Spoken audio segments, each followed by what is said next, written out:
Good morning, good afternoon, good evening to all our participants around the world. My name is Makoto Kato from Overseas Environmental Cooperation Center, Japan. Welcome to our side event, Building Global Supply Chain of Green Hydrogen to Support the Energy Transition Toward a Decarbonized Society. This side event is jointly organized by the Ministry of the Environment Japan and the Global Environmental Center Foundation. Let me first make some announcement for the audience. We'll be holding Q&A session after each session. And our online viewers can also submit your questions through the Q&A feature. And for each of your questions, please write in English, and please also remember to write the name of the speaker that you want to address question. And we're going to select participants and speakers. Now, at the outset of our event, I would like to invite Your Excellency, Mr. Yutaka Shoda, Vice Minister for Global Environmental Affairs, Ministry of the Environment of Japan. Please, Mr. Shoda.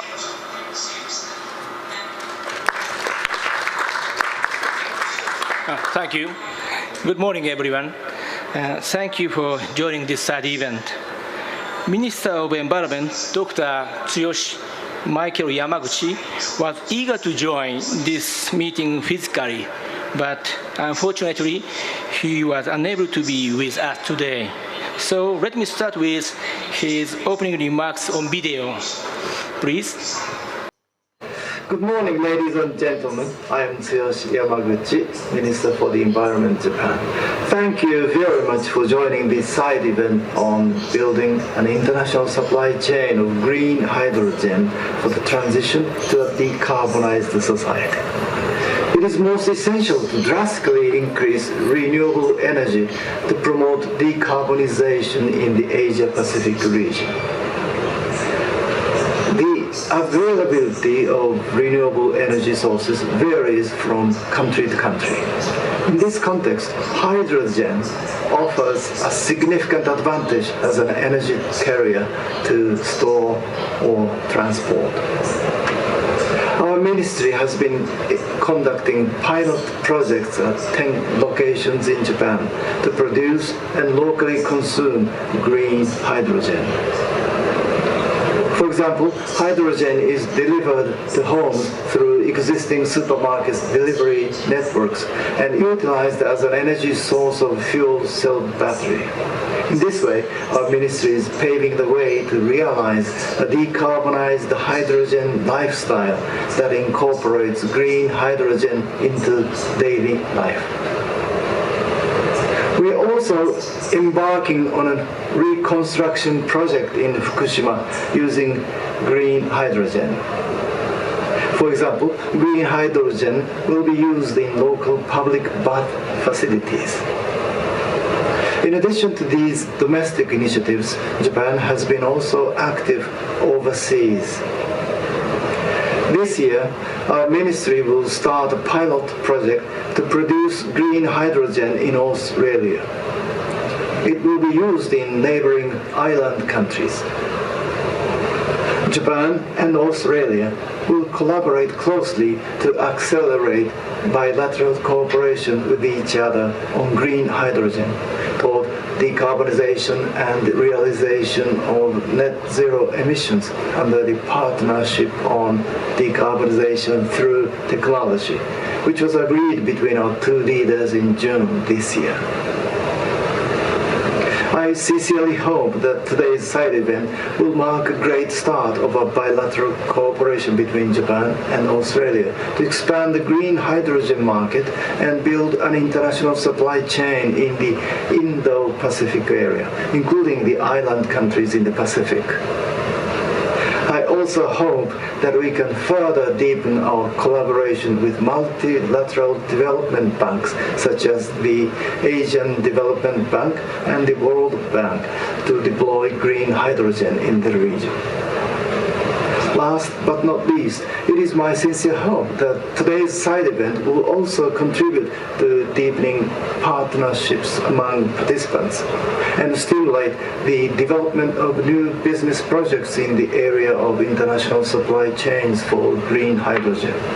Thank you very much, and I hope to see you soon in Glasgow.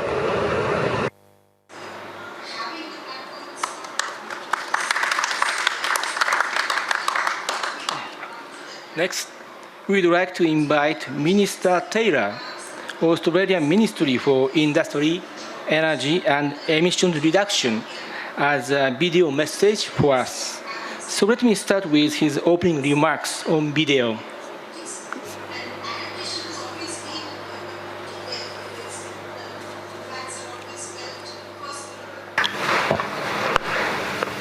Australia is proud to be working in close partnership with Japan in leading the way for the creation of a viable global supply chain for clean hydrogen. Australia will act in a practical, responsible way to deliver net zero emissions by 2050 while preserving Australian jobs and advancing technologies that will help reduce emissions globally. We share Japan's ambition to accelerate the development and commercialisation of low and zero emissions technologies. Clean hydrogen has enormous potential to facilitate global efforts to reduce emissions. We see two things being essential to the next steps of success in the clean hydrogen industry: creating markets to build scale and getting technology costs down.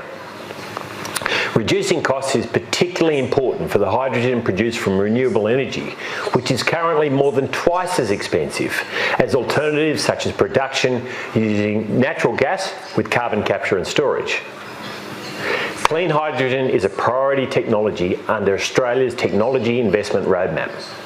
Our goal is to produce clean hydrogen under $2 per kilogram or cheaper as it becomes economically competitive with traditional alternatives and attractive to investors. The Australian government's keen to support hydrogen industry growth, and we've already invested $1.2 billion in our hydrogen industry, working closely with our state and territory governments, with industry and customers on delivery of our national hydrogen strategy. This is part of a $20 billion investment in low emissions technologies to drive over $80 billion of public and private investment over the decade to 2030. The funding includes up to $464 million to develop hydrogen hubs in regional Australia that will bring hydrogen producers and users in the same location to help industry grow in scale. Now, we've committed over $100 million for 3 10-megawatt electrolyser projects in Australia to support the export of renewable ammonia and hydrogen blending in domestic gas networks. These are some of the largest electrolysers in the world. Australia is grateful to Japan for being an integral part of our hydrogen journey.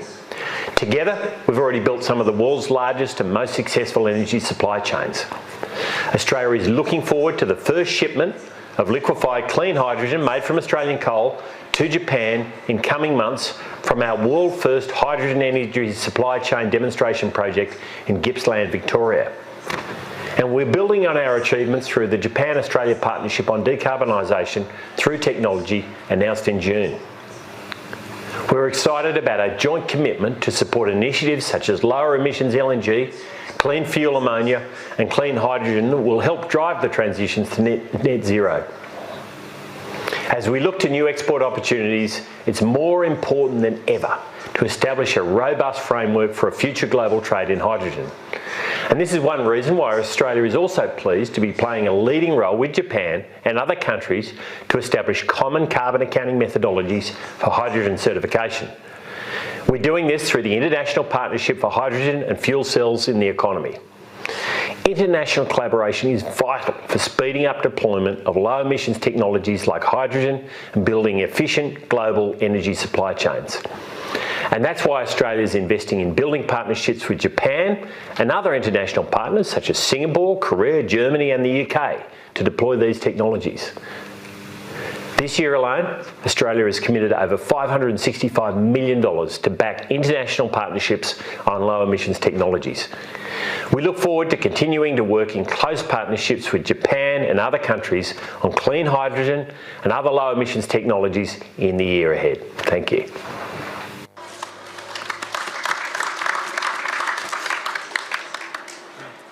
Next, we would like to invite Minister Spears, South Australia's Ministry for Environment and Water, as a video message for us. Let's please.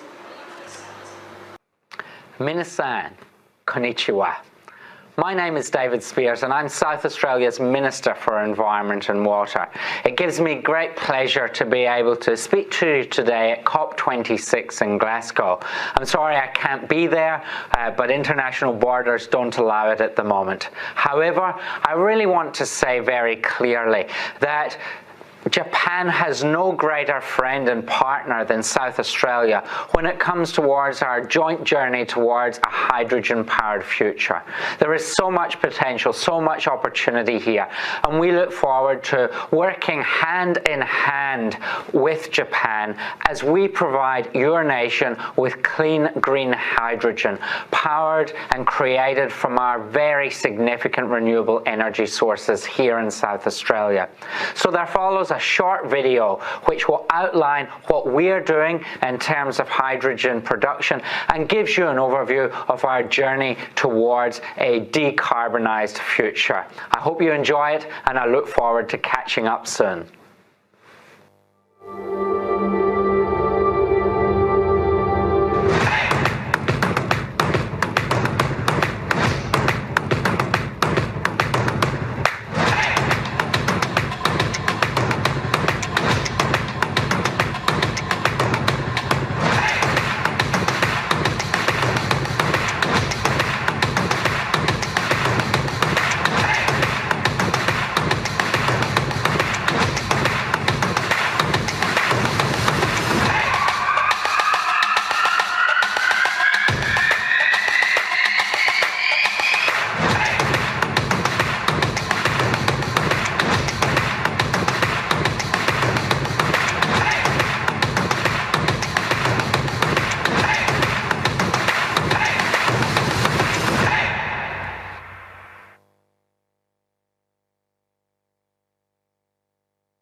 Thank you, Ministers.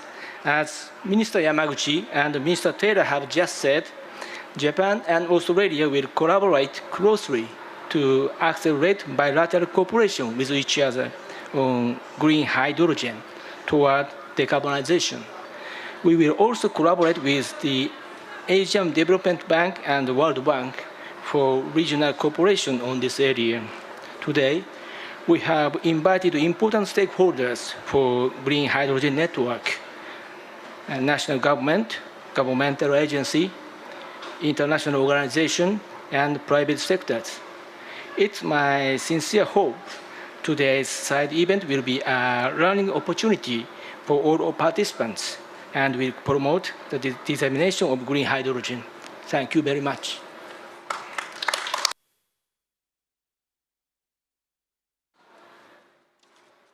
Thank you very much, Your Excellency, Mr. Shoda, for introducing three key heart-warming speeches from our Minister of the Environment, also two Australian ministers, and fantastic video presentation.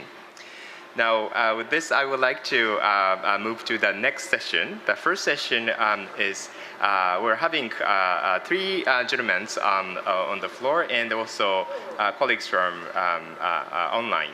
So I would like to invite for the speakers to the front.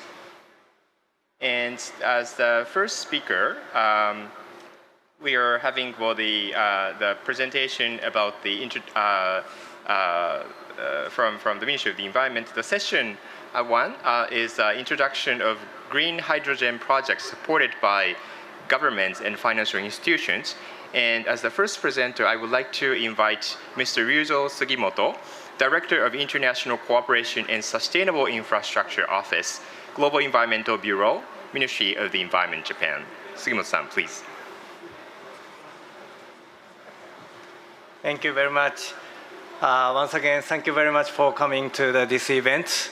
I'm very glad to see you all here. Let me introduce Japan's effort for the green hydrogen briefly. Next slide, please. As you may know, Japan is leading the hydrogen, especially the basic hydrogen strategy has been announced in 2017. This is the first comprehensive national strategies. And hydrogen as a future energy option toward 2050. In 2017, we already noticed the importance of these hydrogens for the decarbonizations. And 3 conditions for realizing affordable hydrogens from supply side and demand side. So such kind of the condition should be solved by the several pilot projects and international corporations. And key technologies to be developed in each stage: productions, transportation, and the usage of these green hydrogens. That is the main strategy for this. Next slide, please. Our colleagues, METI, is leading the hydrogen strategy. In addition to that, the Ministry of the Environment, Japan, focus on the domestic green hydrogens. Especially, we create the hydrogen from the renewable energies and use this renewable hydrogens in such the area. That means so we can use renewable energies in domestically and also in a remote area as well. So such project, we already have the 10 pilot projects has been developed in Japan. But why green hydrogen is so important? You know, everybody agree on the importance of the renewable energies for the decarbonizations. However, we also understand that renewable energies is depending on the condition of the country and of the regions. It is not uneven. It is unevenly distributed. So, how we can connect the demand side of the supply side of the renewable energies? Then the hydrogen is a key for the connections. So we try to use green hydrogen as much as possible. And this year, we start the collaboration internationally. But before that, let me a little bit introduce our pilot project in Japan. Next slide, please. This is a very unique project. It's not really like a normal renewable energy, but these chemical companies collaborate with us. And the chemical companies use plastic waste to generate hydrogen and also for the ammonia. But surplus of the hydrogens can be exported from the outside of their industry to utilize hydrogen in a close area of the hotel. This is to provide electricity and heat at the hotel. So such kind of the hydrogen project also has been implemented in Japan. This is also for the circular economy and also marine plus litter issues. We can connect the green hydrogen to the other issues as well. Next slide, please. Another unique project is to utilize hydrogen absorbing alloys. Normally, hydrogens needs to very carefully use hydrogens for the safety issues. This hydrogen absorbing alloys is a tool for using the hydrogens very safely. So in this project, this hydrogen technology can absorb the hydrogens in as alloy, and then safely it will be transported by the normal truck or normal car without export. And then this hydrogen can be used in home and also some Coop or some supermarket. So it's very safely we can use hydrogens. That kind of the technologies also has been implemented as a pilot in Japan. Next slide, please. This year, we start a pilot project for comprehensively support throughout the whole hydrogen supply chain abroad. We have accumulated knowledge by the domestic pilot project. Then we'd like to utilize this kind of the know-how and also the technologies with other countries. Our colleagues, METI, already has been cooperating with Australia to the hydrogen exporting to Japan. In addition to such project, we'd like to start this project at first with Australia for producing the green hydrogens in some countries which is a surplus, which has a surplus renewable energies. Already, the Minister of the South Australia mentioned about that abundance of the potential of the renewable energy in this area. And then these hydrogens can be stored and also transported to the third countries. In addition to the Japan, other countries also we hear a lot of the demand from the island country or some Asian countries, the use of the green hydrogens. And then, this COP26, Article 6 is the main issues. And then we have been implementing the joint crediting mechanism as a part of the 6.2, Article 6.2. We have been developing the project in 17 countries for JCM project. Then we can use these technologies to third countries like Indonesia or some island country like Maldives or Palau. So now we'd like to start such a pilot project for making the record and also for the potential of such kind of transport and also the supply chain for the green hydrogens. This year, we got a lot of the proposal from the private sectors with a consortium, and then the first project has been selected. Later on, our colleague Marubeni present the project detail, but we already have one selected project which produce hydrogens in South Australia, and then the hydrogens is to be transported to Indonesia for the use of these green hydrogens. We hope the green hydrogens supply chains. This idea, we hope this idea can be shared with all of the stakeholders, including not only the Australian government, but other international organizations like ADB or World Bank for deploying the green hydrogens. Today, it's a good the venue for the sharing their effort and also the knowledge, and also discuss further the collaboration. Thank you very much.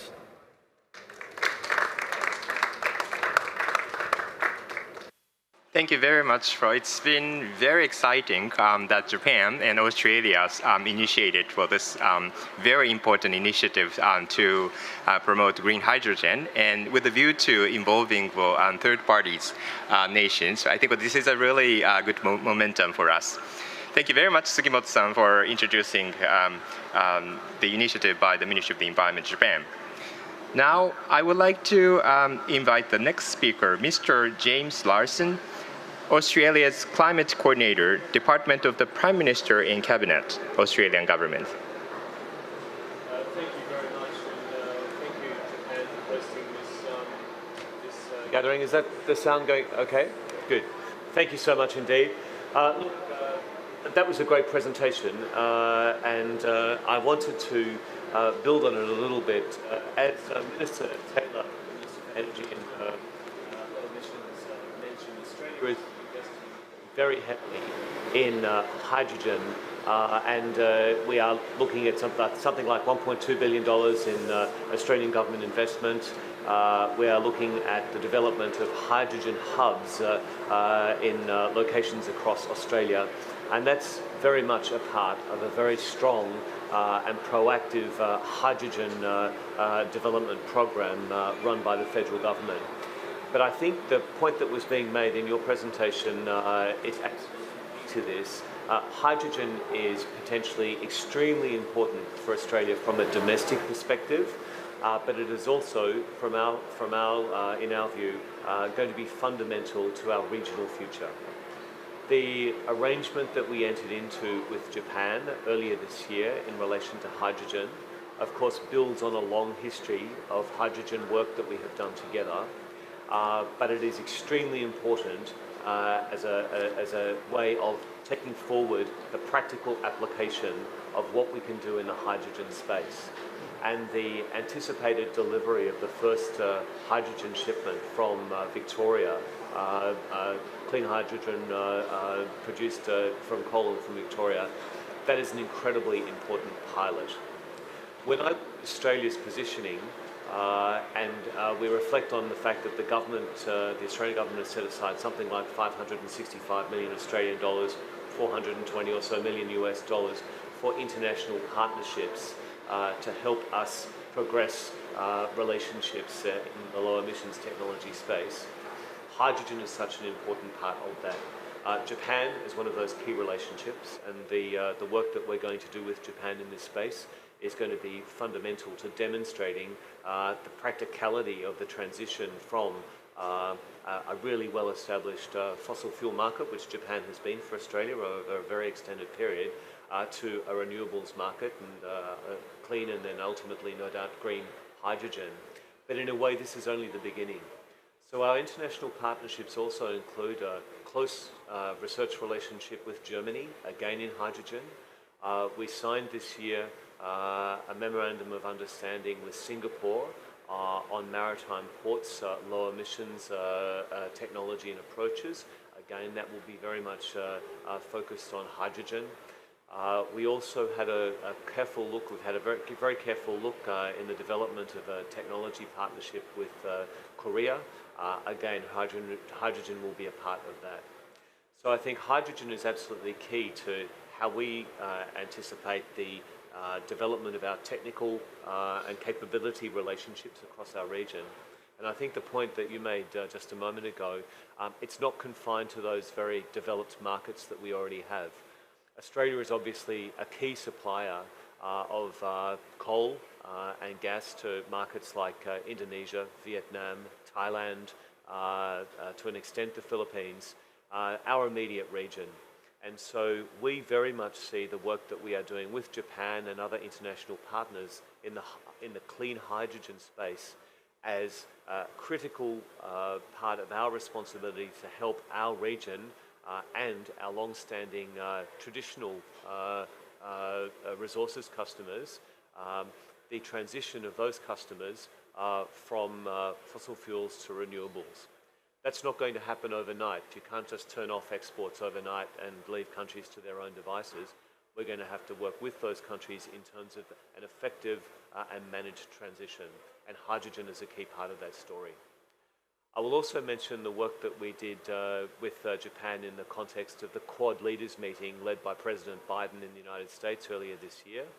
As all of you will know, I'm sure, the Quad is the relationship between India, the United States, Japan and Australia. And in that Quad context, clean energy security supply chain work was highlighted as a critical need. The development of low emissions and renewables energy technologies for deployment across the Indo-Pacific was identified as a critical need. And so we're going to be working with those Quad partners, and obviously particularly including Japan in this space, and hydrogen is very much a part of this.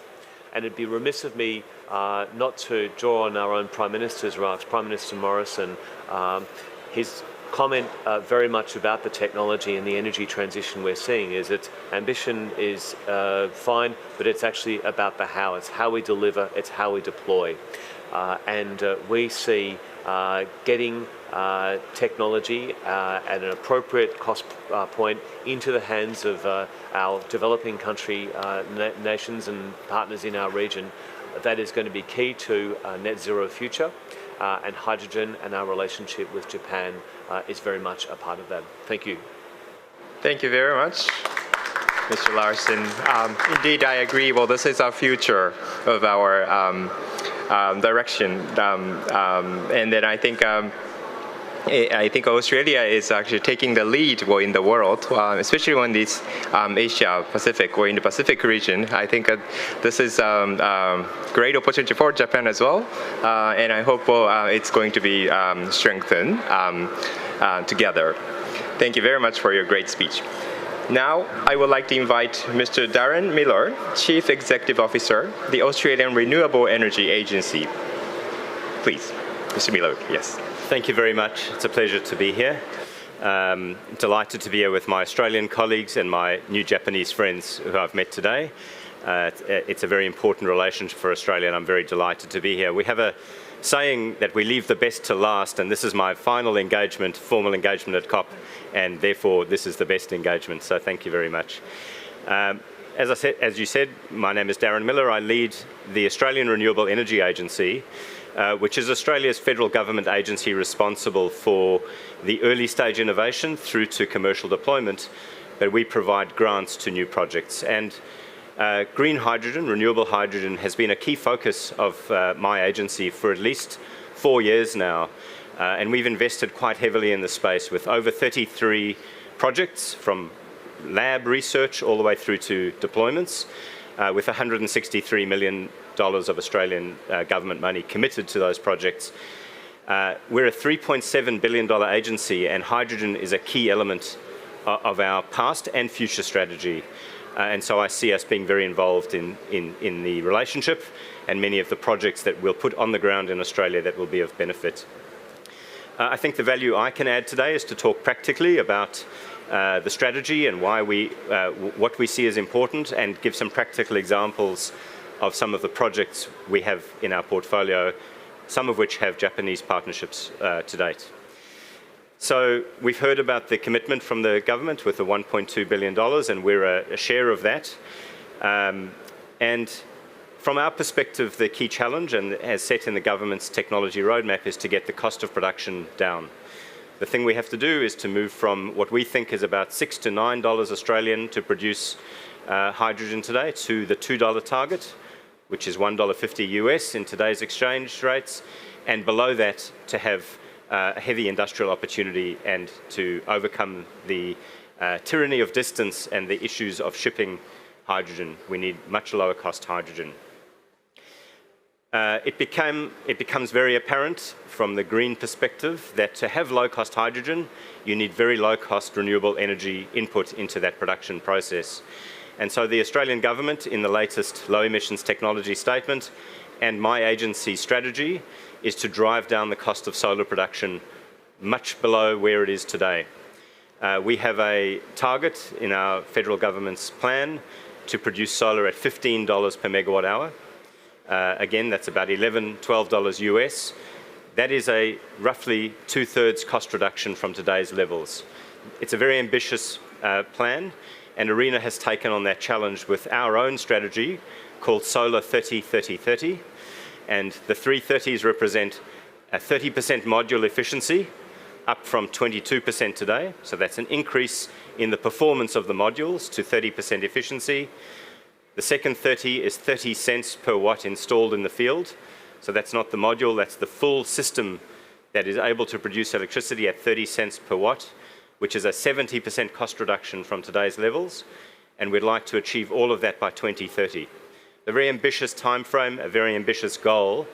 And if we can achieve that low-cost solar at $15 per megawatt hour, which is the equivalent when you do the levelized cost of energy conversion, we have a great opportunity to produce the hydrogen at or below $2 per kilogram. I mentioned that ARENA has been involved already in investing in 33 projects spanning the innovation chain, and in amongst that $163 million in those projects, we have 3 projects that are yet to reach financial close but are well progressed, which would be some of the largest electrolyzers installed today. And you heard Minister Taylor talk about the 3 electrolyzers, so 3 10-megawatt electrolyzers, one of them at an ammonia facility in Karratha in Western Australia with Yara and Engie, the French company. That one facility produces 5% of the world's traded ammonia, and we're looking at starting the process of blending green hydrogen in amongst the grey hydrogen to improve the green credentials of that ammonia production and learn through an early scaling of what could be possible, with the objective of moving to a full green ammonia production once the learnings have occurred. The other 2 projects are both gas injection projects into the natural gas network, one in Western Australia with ATCO and one in Victoria with AGIG. And both of them, the gas networks are a large amount of storage and provide an early opportunity to experiment and demonstrate the production of green hydrogen with an immediate way to consume and offtake that hydrogen before we address the more complex export opportunity, which is where we think the real opportunity lies. Just this week, we announced a study that we've embarked on with the Port of Newcastle to look at a 40-megawatt electrolyzer in combination with many partners, including Idemitsu from Japan, with the objective of building the project and ultimately scaling that to up to 1 gigawatt of electrolysis capacity at the Port of Newcastle, which is a key shipping port for fossil fuels today, and we look forward to that being a key port for the export of green products in the future. In 2019, Minister Taylor and I visited the Toyota Eco Park in Altona in Victoria, and we launched one of our first electrolyzers in Australia, which is at the old Toyota manufacturing plant at that facility.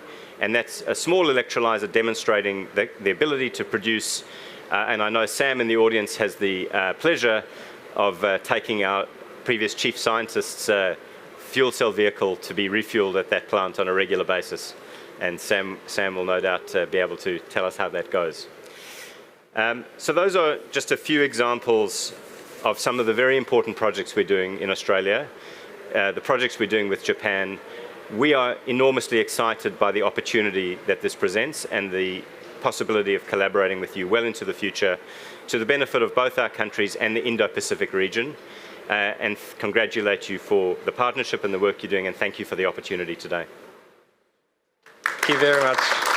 Thank you very much, Mr. Miller. You have described the very ambitious target or goal with a very concrete terms and steps we take in a roadmap. And I think this is a fantastic opportunity for us to work together through your roadmap. I think this is we really learned a lot from your story. Thank you very much. Now, I am inviting another speaker from Asian Development Bank, Mr. Shintaro Fuji, Environment and Climate Change Specialist, Climate Change and Disaster Risk Management Division, Sustainable Development and Climate Change Department, Asian Development Bank or ADB. Fuji-san, please. Thank you very much, Kato-san. Let me share the screen. Just a moment, please.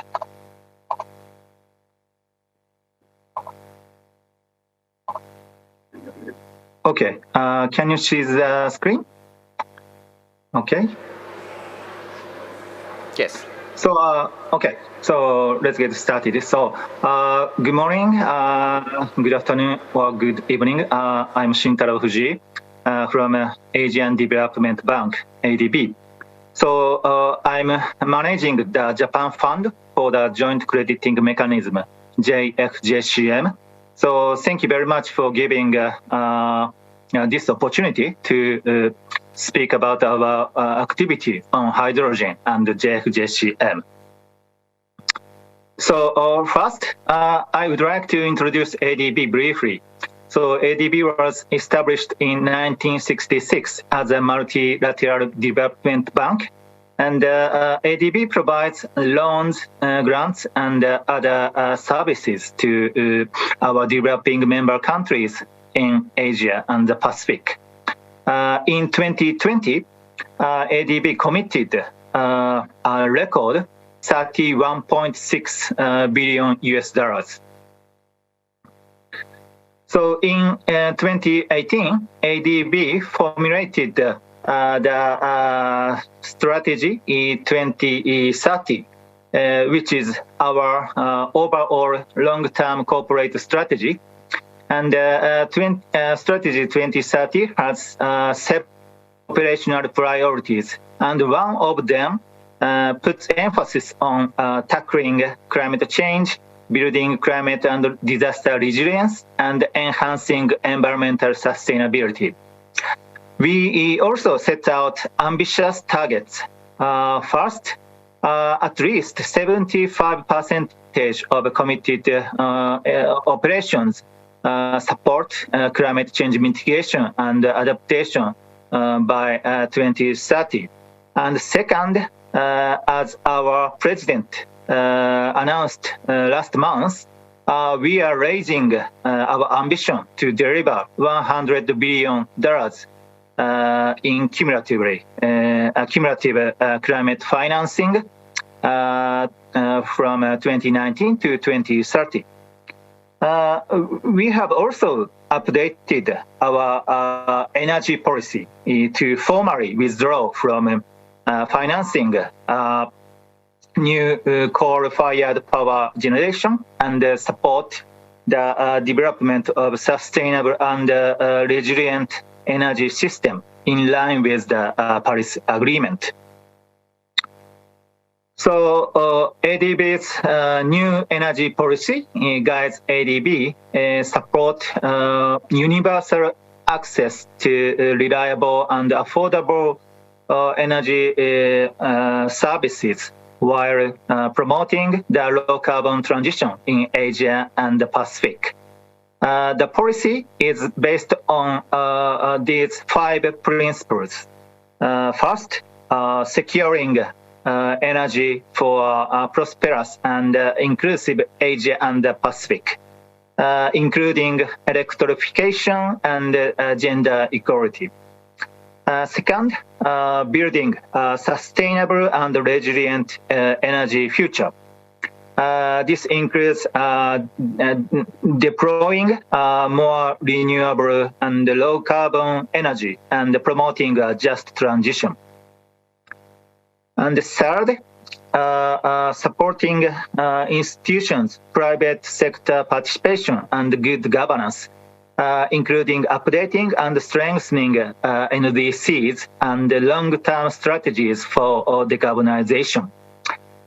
Fourth, promoting regional cooperation and integration.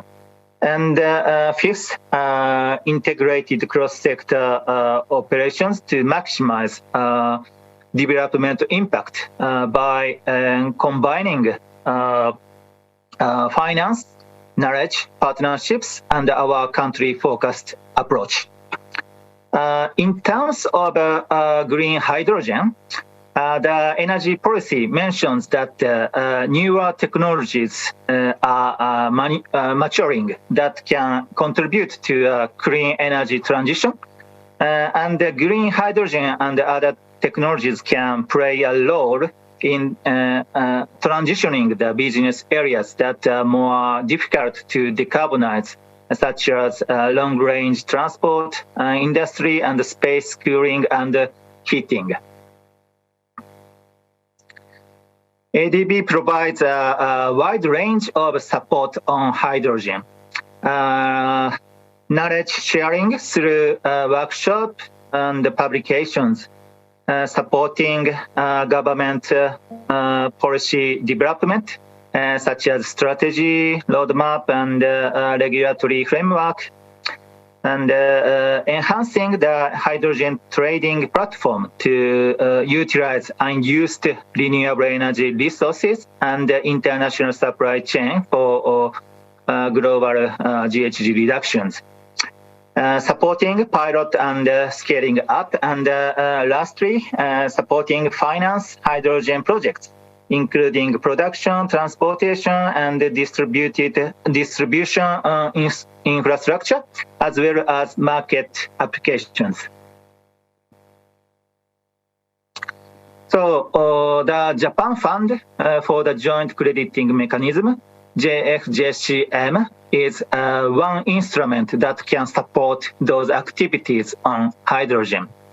JFJCM provides financial incentives for adoption of advanced low-carbon technologies in ADB finance projects that use the Joint Crediting Mechanism, JCM. And JCM is widely regarded as the forerunner of Article 6.2 of the Paris Agreement.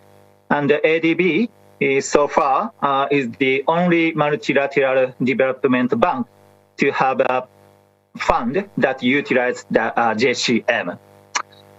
11 JCM partner countries in Asia Pacific region are eligible for JFJCM. JFJCM provides grant for sovereign projects and interest subsidy for non-sovereign projects.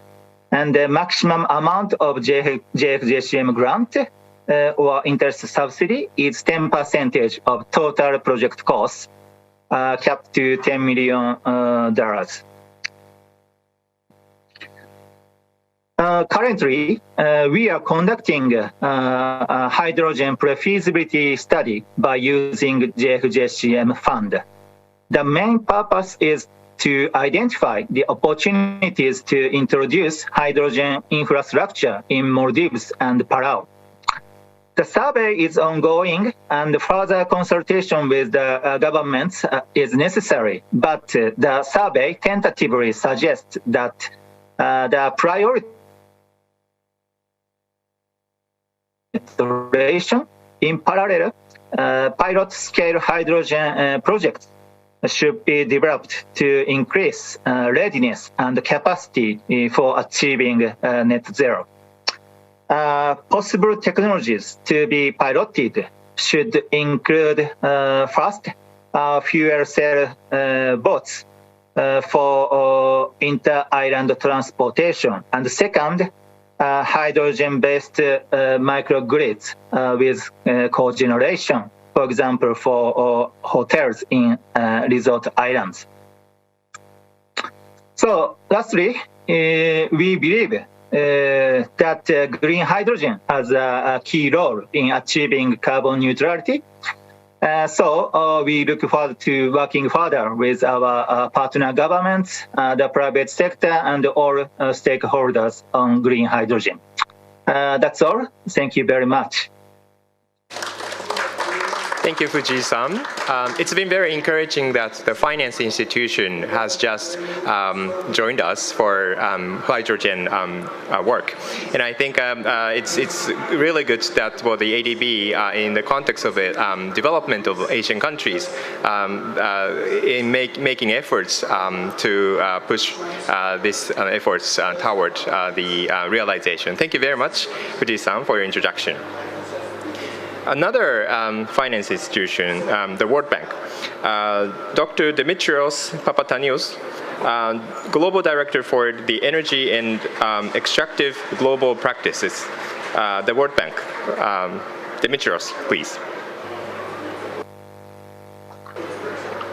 Thank you very much. Good morning to those of you in Europe and on this side of the Atlantic, and good afternoon and good evening further to the east. It really is a pleasure to join this panel and discuss the important role that hydrogen will play in decarbonizing the economy of developing countries.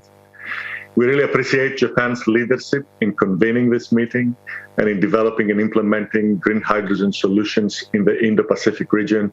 And it's a great pleasure also to see Australia joining these efforts. Japan and Australia have very significant influence in the region, and they really do set an example for the countries as they develop their energy policies. So let me start by first saying that the World Bank is committed to supporting countries to achieve a just, inclusive, resilient, and sustainable energy transition. A lot of progress has been made in expanding access to clean and sustainable electricity over the past few years, but of course there's still a lot that needs to be done. To reach our climate goals, we have to certainly reduce emissions in the power sector, but we also need to tackle emissions outside of the power sector, which can be really challenging. So how do we do that? How can we decarbonize industry and transport? And how can we provide long duration storage that we can fully harness renewable power? So part of this answer is green hydrogen. It has the potential to produce local clean fuels and feedstock that can then be used to decarbonize the hard-to-abate industries, sea transportation, buildings. And I think especially in the context of small island development states, such as those in the Indo-Pacific region, green hydrogen can play an important role in fully displacing diesel in mini-grids, decrease the exposure of consumers and households to high price volatility of imported hydrocarbons. I think this is resonates especially hard today, where we see really high prices for oil, and we know that the cost of production of electricity, especially for diesel generators and in small islands, is very high and creating a lot of stress in the economies of these countries. Now, on the other hand, green hydrogen can help small islands improve their access to reliable fuel sources, especially in remote locations, by producing hydrogen locally or building a hydrogen supply chain from other countries. In addition, it offers the possibility of producing a clean fuel that can power fuel cells, as well as producing sustainable fuels for maritime and terrestrial transportation. It would allow these countries to develop reliable power systems, supplying firm power that can then also be much more resilient to adverse weather events. And this is an issue that is quite significant for many of the Pacific islands. Now, the benefits of green hydrogen in these settings can also translate into improved natural environment, with less risk of pollution both in the land and in the ocean. So there are multiple benefits, and the strategic reasons for helping these countries to quickly accelerate development of hydrogen and green hydrogen is really strong. The development of a green hydrogen industry and the development of renewable sources to feed clean energy requirements has the potential to achieve a post-COVID-19 green, resilient, and inclusive recovery. This is evidence in the 12 million jobs worldwide that were created in 2020 by the renewable energy sector. Green hydrogen can create direct, indirect, and induced jobs through the entire value chain. For instance, it can create jobs in hydrogen equipment manufacturing, production, and distribution infrastructure, and end-use applications in the power, transport, the buildings, and the industry sectors. Estimates by our colleagues in the International Renewable Energy Association indicate that investments in electrolyzers and other green hydrogen infrastructure could create about 2 million jobs worldwide between 2030 and 2050. The potential for green hydrogen to generate high-quality jobs means that countries will not have to choose between environmental sustainability on the one hand and employment creation on the other. Green hydrogen can unlock the generation of more and better quality jobs in small island development states and contribute to achieve a just energy transition. Now, analysis done by the World Bank, our colleagues, has identified a number of technical, economic, and financial challenges to the deployment of green hydrogen in small island developing states and in the broader developing countries. The issues range from the high cost of electrolyzer today, the elevated cost of transport infrastructure, the lack of regulations, standards, and institutional arrangements that are necessary to foster a sustainable scale-up of the green hydrogen industry. Two additional challenges is the restricted availability of skilled experts and the need to sustainably produce water for projects through desalination or wastewater treatment. So how do we tackle those challenges and advance the deployment of green hydrogen technologies? As we know, and as it happened in the past with other renewable energy technologies, the role of the public sector is key to scale up green hydrogen. To leverage the full potential of this technology, especially in developing countries, there are 3 key steps that governments can take, and in the World Bank, we are ready to support them, and indeed we are supporting several countries on this front. First of all, I think it's necessary to develop a clear national hydrogen strategy or a roadmap that identifies the main infrastructure needs as well as the potential of the users and the off-takers. Then we need to implement policies that encourage the supply and demand of green hydrogen. Second, we need to promote the adoption of safety standards and appropriate regulations that will guarantee the sustainability of the industry. And third, we need to support the pilots and demonstration projects that will help reach commercial stages and technology maturity of green hydrogen projects, leading to the creation of local capacity and expertise. The World Bank is supporting client countries through our global program on green hydrogen funded by the Energy Sector Management Assistance Program, ESMA. The program explores the potential of green hydrogen in creating economic opportunities and in achieving decarbonization.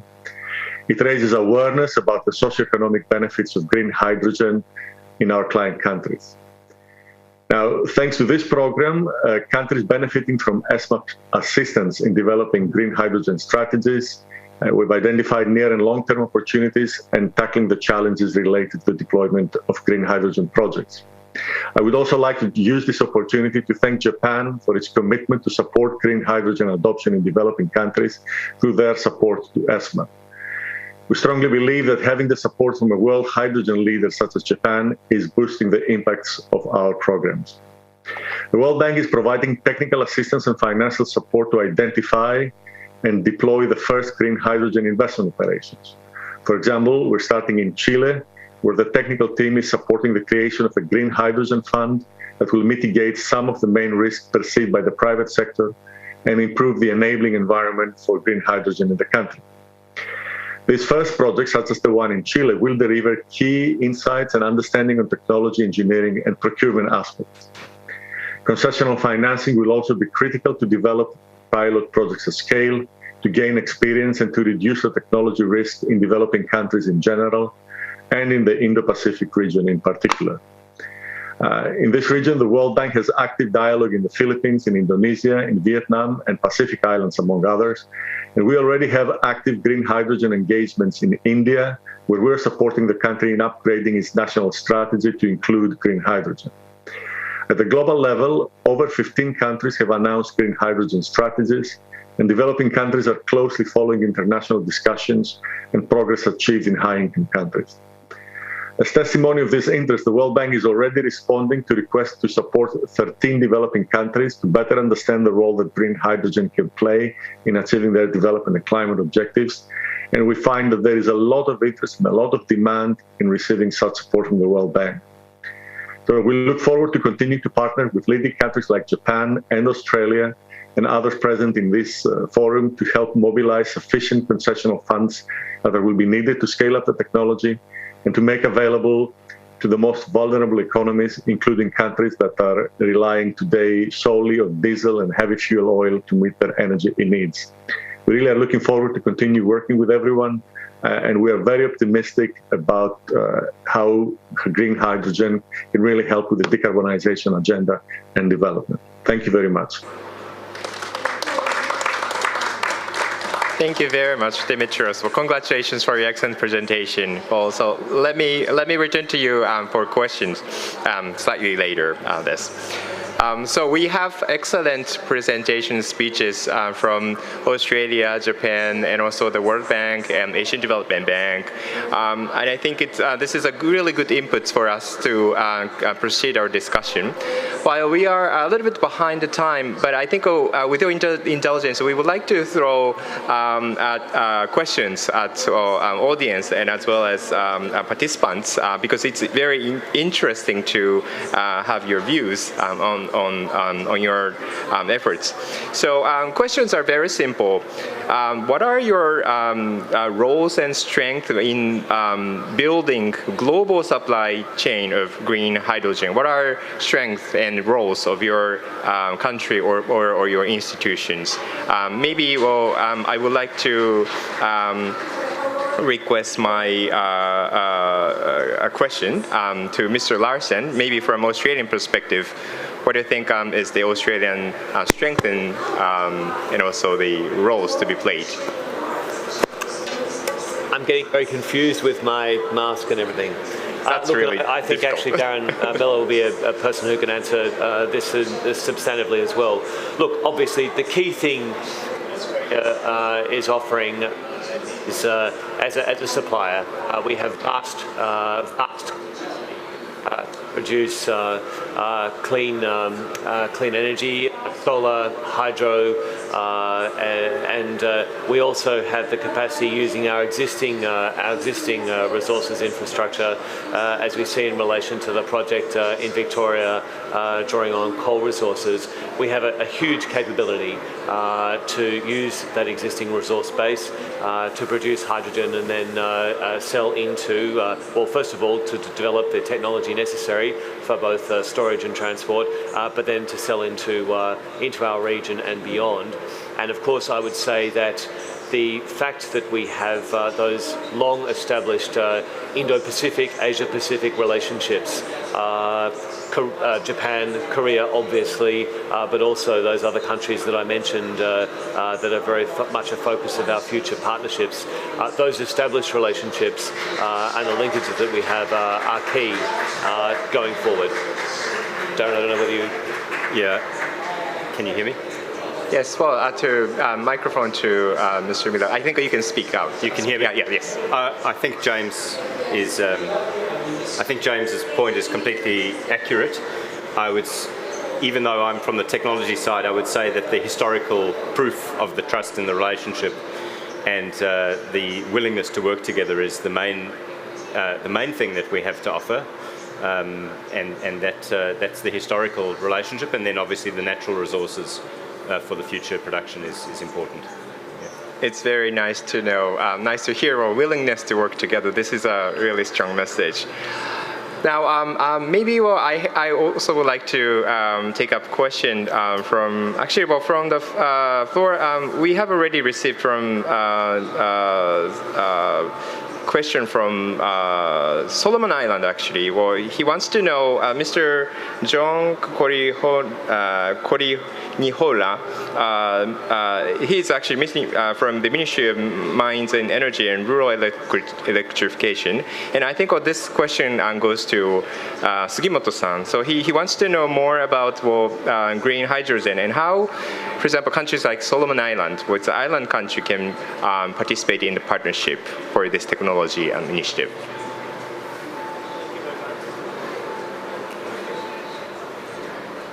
Is it okay? Can you hear me? Okay. Thank you very much. I think that at first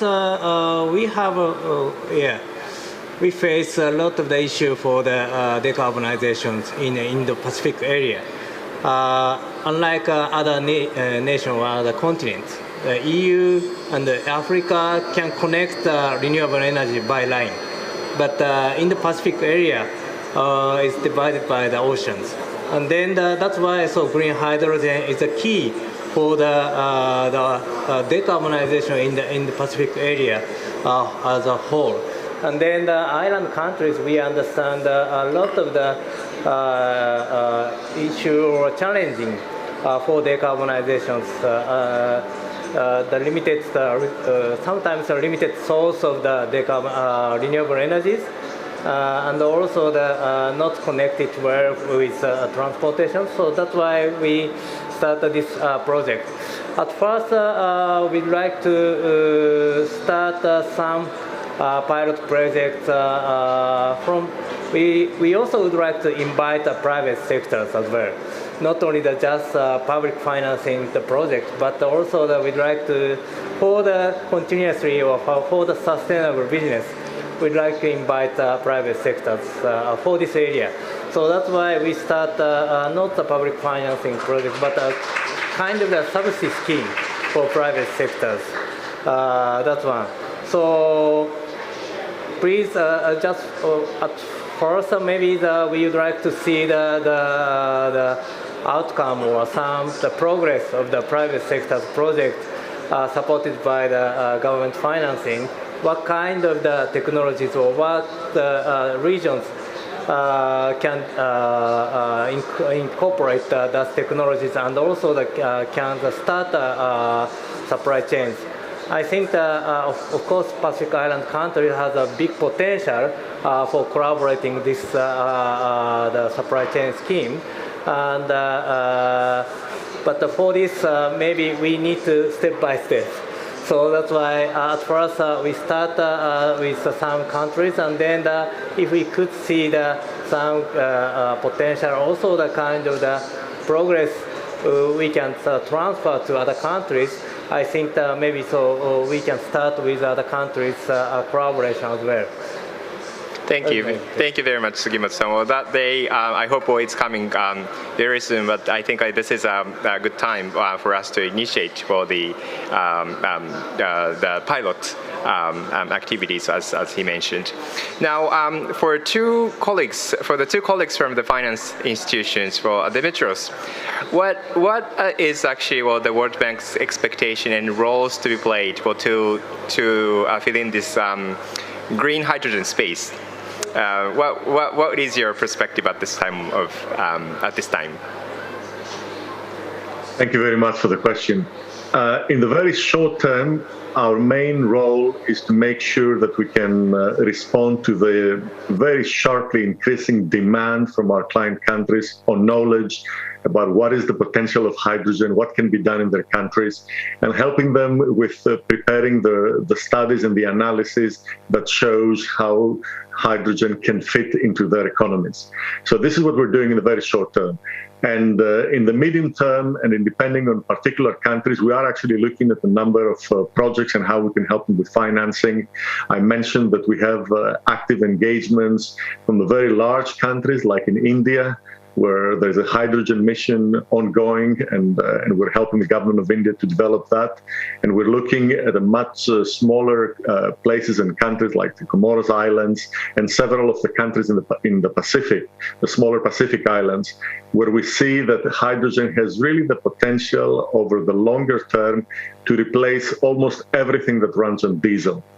Hydrogen is a fuel, that is the main advantage that it has, and it can really be produced locally to a certain extent using renewable energy. And I think that as the world's investment in hydrogen technology increases, as the cost of fuel cells, as we all expect, will be going down because of the scale at the global level, then I think this will provide huge benefits to the smaller countries, and we want to make sure that they are well prepared to capture those benefits and see how we can support them to improve their energy mix and the financial viability of their systems.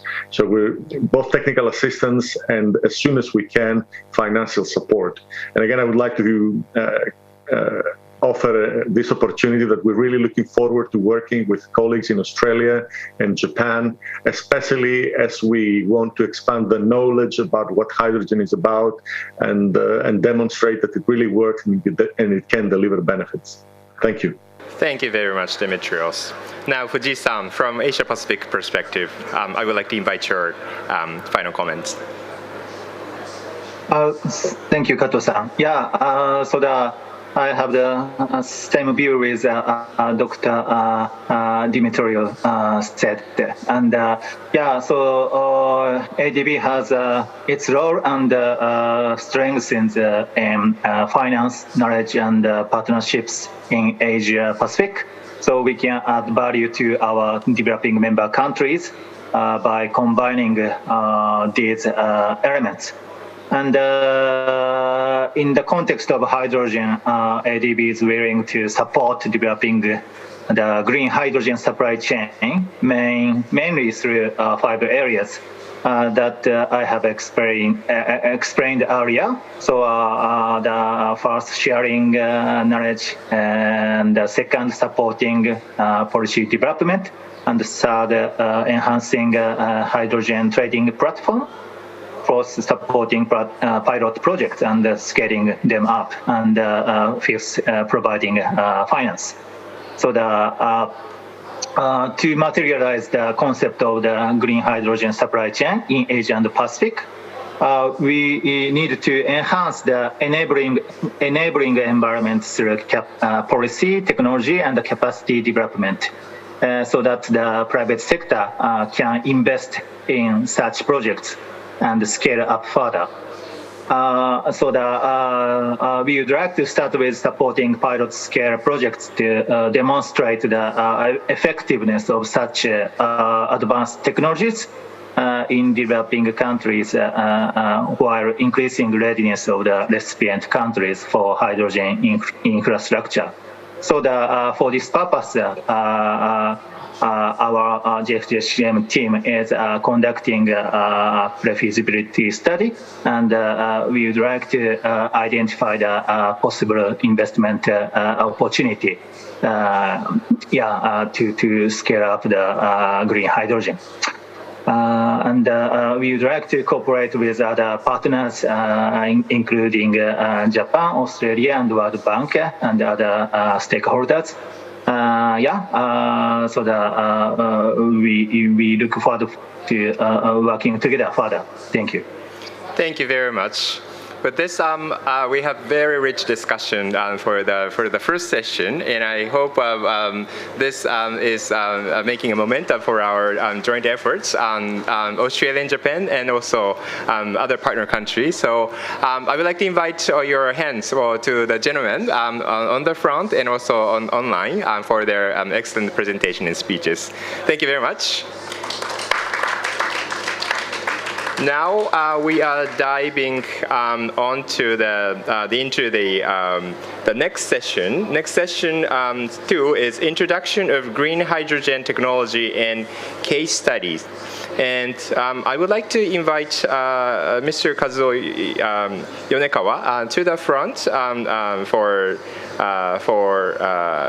preparing for the presentation. Mr. Yonekawa is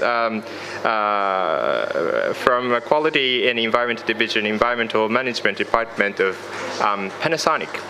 And well, Panasonic is also doing very interesting work in this green hydrogen space. So I am very happy to have him for his presentation.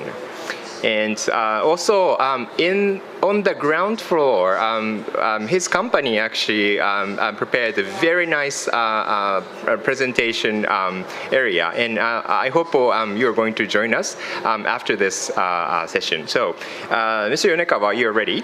So I would like to invite you to the podium, please.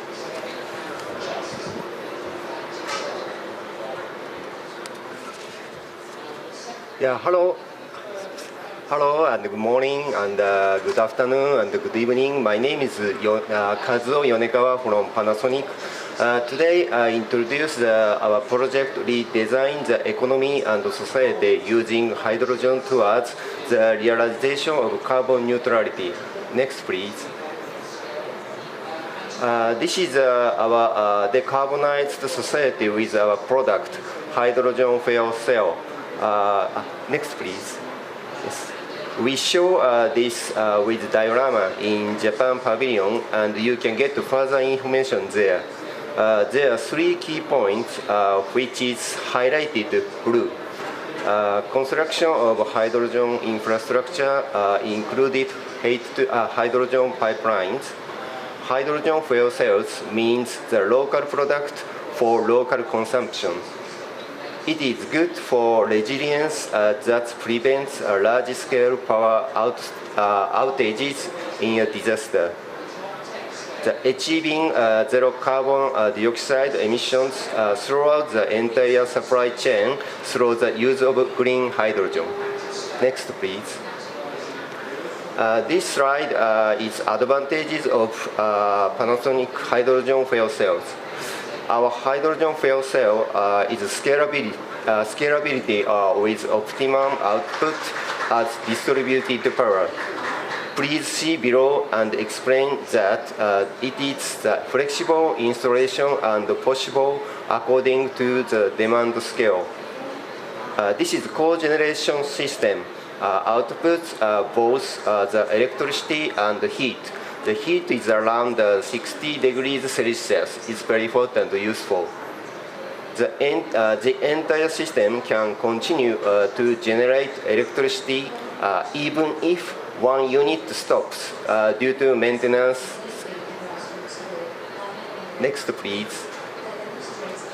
Okay, this slide is our existing project, which is Tokyo 2020 Olympic and Paralympic Athlete Village.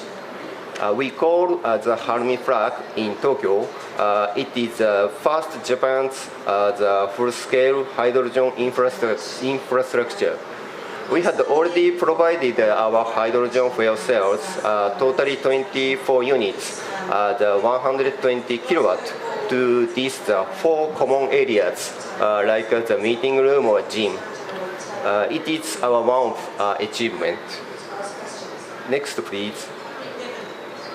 Okay, this slide is our new project, which is the Renewable 100 solution with hydrogen-based plant. This is our factory of hydrogen fuel cell in Kusatsu City, Shiga Prefecture, close to Kyoto. And we will start to develop RE100 solution from next April with solar panel, lithium battery, and hydrogen fuel cell. Because if we use only both solar panels and lithium battery, it is just only RE20. Because the solar panel cannot be worked at night and depends on weather. Then the leftover 80% comes from the hydrogen fuel cell. Once we complete this solution, we will promote and provide it globally. Finally, I'd like to explain to you that it is not just a dream, it's already real. We need to expand these projects to any other areas, and of course, we try our best to grow demand and contribute to realize a decarbonized society as soon as possible. However, we need to cooperate with our partners or governments because it cannot be achieved by one company. Thank you so much.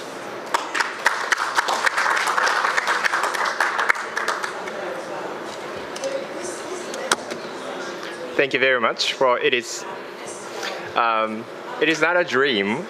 It is real. So it's happening already in parts of Tokyo, and also it's coming to you to all over the world. So I really appreciate for the presentation about for the hydrogen society. Now, I am also introducing for another Japanese presenter from the private sector, Mr. Hiroshi Tachigami, General Manager of the Power Business Department 3, Marubeni Corporation. Tachigami-san, may I have your floor, please? Awesome. As introduced, I'm Hiroshi Tachigami, a General Manager of the Power Project of Marubeni Corporation, Japan. Thank you very much. I really appreciate this opportunity for Ministry of the Environment, Japan. I would like to explain our Marubeni's commitment to this decarbonization society. Let me share the screen for just a moment. Okay. Let's see. Okay. And let me find out the spotlight. Yeah, here it is. Sorry. This is the Marubeni Corporation at a glance, and this is the headquarters. I'm around here now, and the company Marubeni Corporation is one of 5 conglomerates in Japan, and we are doing the power business, energy business, chemical business, machinery, food, textile, everything. And we founded in 1858.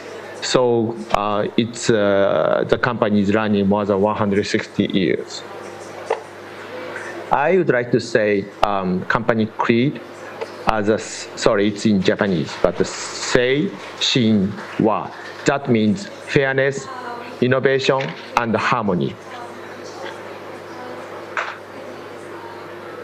I would like to say Marubeni as an environmental and social responsible company. Today it is a very large important for SDG and social sustainability. From this standpoint, as I said, our company creed, sei, shin, wa, fairness, innovative, and harmonized is very important. As I said, I'm from power business, so I would like to touch a little bit about our power business into hydrogen business. As of today, Marubeni Power Business has 73 projects all over the world in 25 countries with total gross gigawatt is 39 gigawatt. You can see number of the wind farm project, solar project, but I should say that the majority of the power business today is from thermal power, mainly from natural gas. But Marubeni is now trying to expand our business to hydrogen in order to achieve low carbon society. So we have already the renewable project, but we are making renewable project to hydrogen, and hydrogen to in the future to export and come back to the power and energy. That is, well, I'm following the Panasonic word is I'm looking for this dream. Okay, let me tell you that today's I can say pilot plant of the hydrogen Marubeni is now doing. Unfortunately, today the hydrogen project is not yet commercially viable, as everybody knows. But Marubeni is now doing the pilot plant in Japan, Australia, and Europe and the Middle East countries. Let me go to the case study. This is the first project is the project in Abu Dhabi. Marubeni is doing the solar PV project. It's more than 1 gigawatt solar PV project in Abu Dhabi. And as you easily imagine that in Abu Dhabi or Middle East countries, there are plenty of the solar resources. And we are trying to utilize this solar power to hydrogen and trying to export. That is still we are trying, but I think we can make it. The second case study is the project in Australia. As Mr. Sugimoto explained, Marubeni is working with Australia and the Japan government to establish the hydrogen project in South Australia. This hydrogen power project is utilizing the renewable power or the surplus power, which is sometimes in South Australia, the market price is negative. And such surplus power is going to be used for generation of the hydrogen. And that hydrogen is going to be used locally or used for the stabilization of the grid market and export to surrounding countries, islands, and in the future to Japan. Likewise, Australia has a massive solar resource as well. Again, I'd like to emphasize that Marubeni is committed for the positive impact for the low carbon or carbon-free goals and through with net zero emissions in 2050. And one more, just this is a recent highlight. Marubeni signed MOU with Scotland yesterday for collaboration with a floating offshore wind power project and the green hydrogen project. This is a really timely business. Thank you very much. This is it for my presentation. But I can say at this moment we do not have a perfect solution for climate change. But of course, global warming would not wait for us. So Marubeni is committed to do very active challenge for this decarbonization business, including hydrogen, under our creed, again, sorry in Japanese, seishin wa, that is fairness, innovative, and harmonized. Thank you very much. Thank you very much, Tachigami-san. Really, congratulations to you for concluding the very important MOU with the Scotland partner. Thank you very much. The next speaker, he's the last speaker, but an important speaker, Mr. Robert Grant, Director of Energy, Fortescue Future Industries. So he's participating via Zoom. Robert. Good, thank you very much. Are you happy for me to share the screen? Yes. It's coming. Yes. How is that?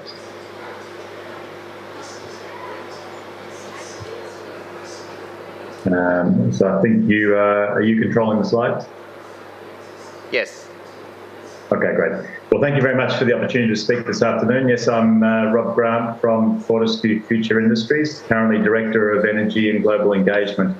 I've come from a renewable energies background over the last 25 years, but very happy now to be working for Fortescue and Fortescue Future Industries as we embark on this exciting journey to transform and build a great energy business alongside a great resources business. If we could move to the next 2 slides forward and slide 3, the one after that. So Fortescue is the world's 4th largest iron ore company. It produces around 188 million tonnes of iron ore from the Pilbara in northwest Western Australia. Last year we produced a $10 billion net profit after tax, and the business has been in existence since 2003. It's a success in that very short period of time that gives us the confidence that we can do this again in the energy space as a great green renewable energy industry, and specifically utilising the great resources that Australia has in renewable energy, as well as the opportunity to create a great new export industry for Australia through green hydrogen. We go to the next slide.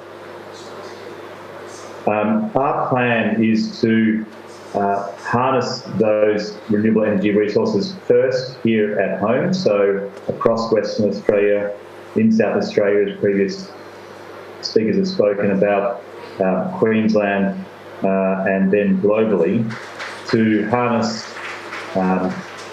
high-intensity renewable energy resources in locations that have historically not been able to be utilised because of their distance from market, and bring a scale economies to the production of that renewable energy to allow, for the first time, the production of green hydrogen at a scale and at a cost that allows substitution into existing fossil fuel or other industrial feedstock products to produce green hydrogen and its carriers such as green ammonia, MCH, and also, and importantly for us as an iron ore producer, to be able to produce for the first time green iron, which is reducing iron ore from to iron from the direct reduced iron process using hydrogen rather than using coking coal, and that is where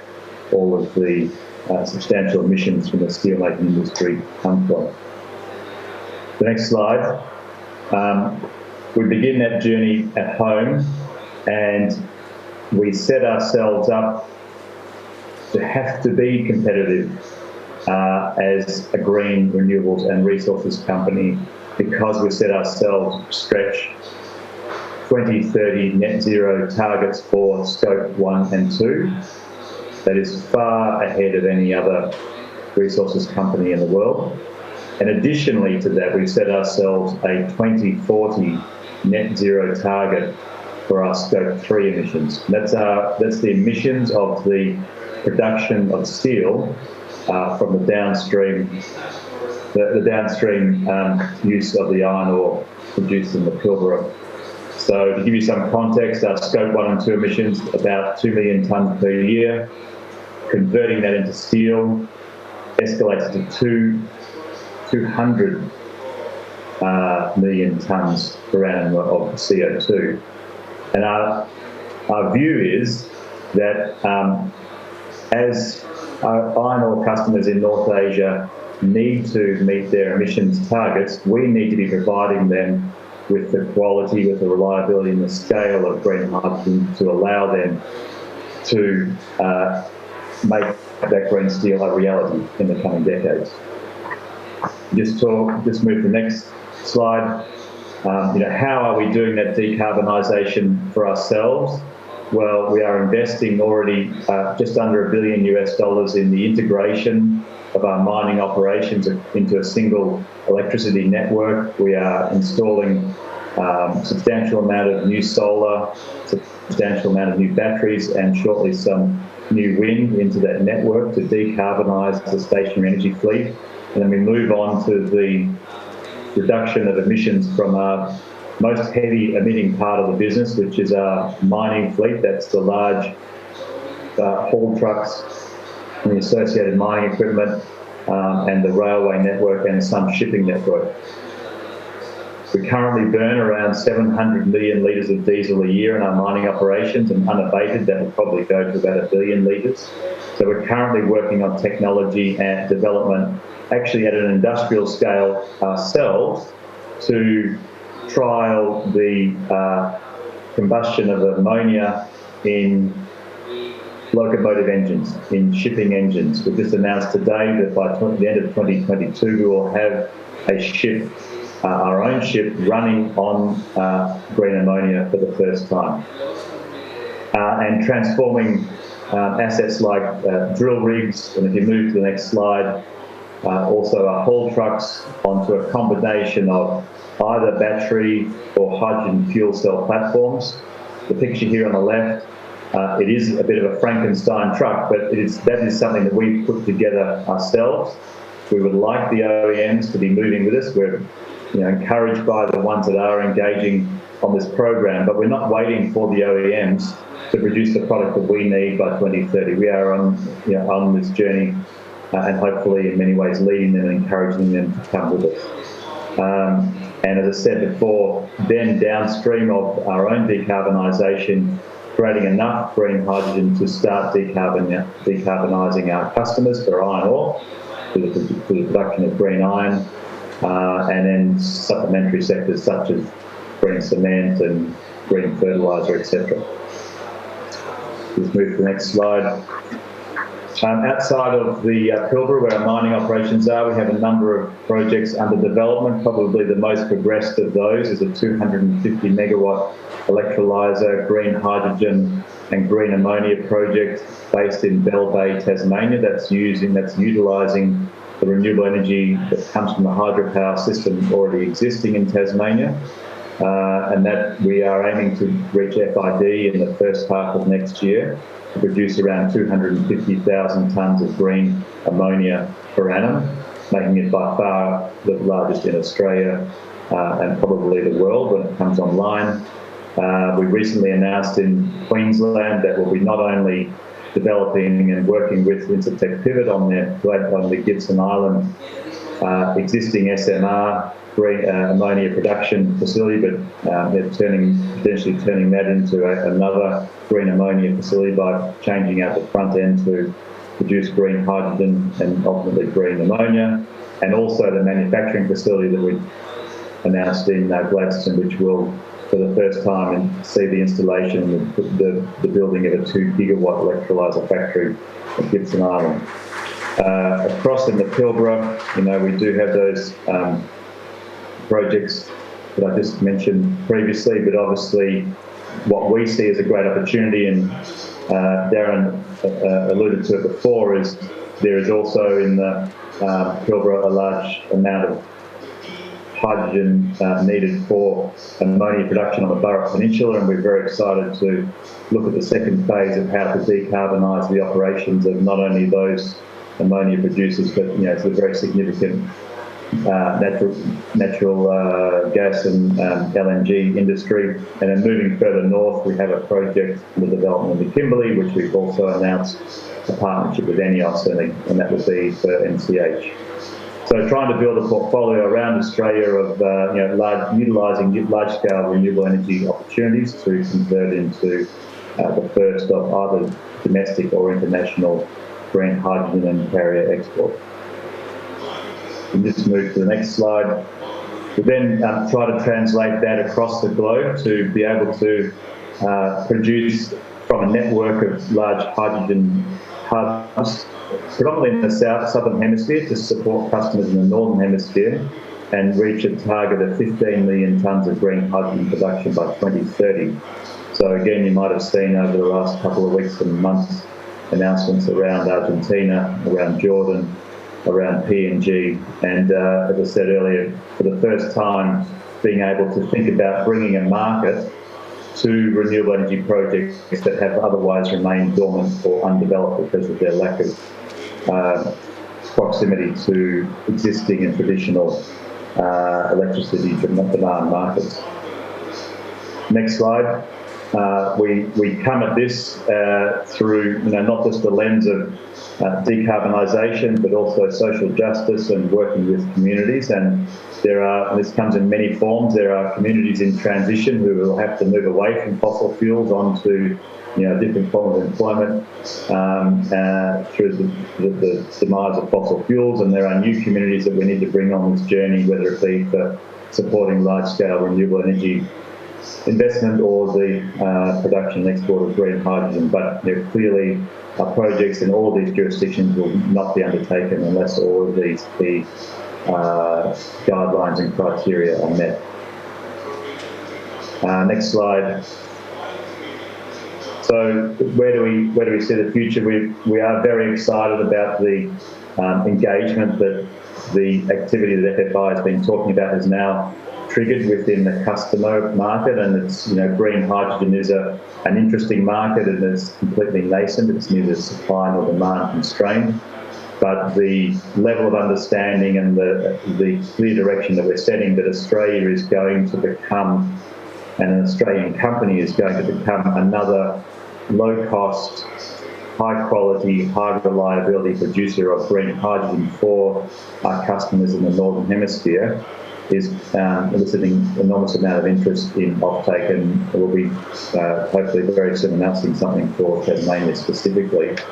But that demand and that chance to create an amazing new export industry for Australia, in addition to decarbonising us, hopefully well before the government's 2050 target, is where we're focusing our efforts. And a big part of that will be the relationship with Japan.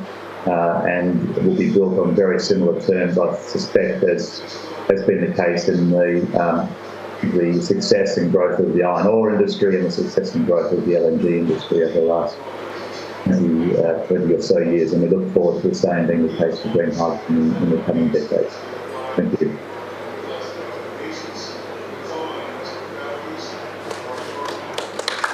Okay, thank you very much.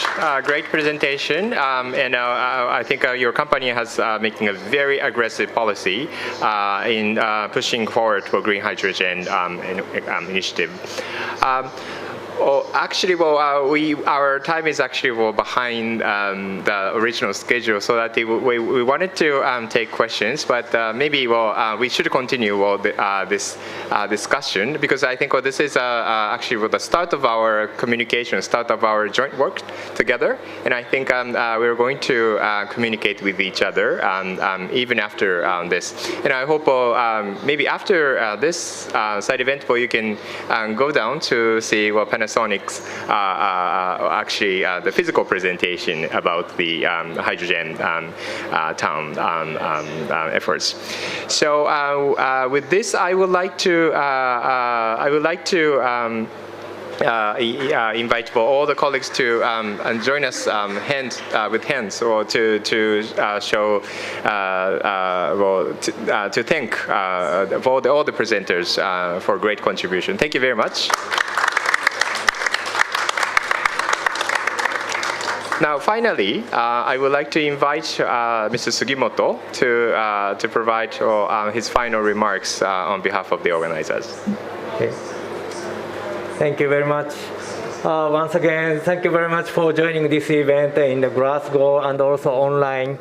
There are so many online participants hearing today's presentations. I'd like to say a few words for closing remarks. As presented by the many presenters and also participants, making a global supply chain of the green hydrogen is significantly essential to decarbonize in the Pacific area. And the key stakeholders, national government, international organizations, and the private sectors have the same views and also same demand for realizing green hydrogen's network.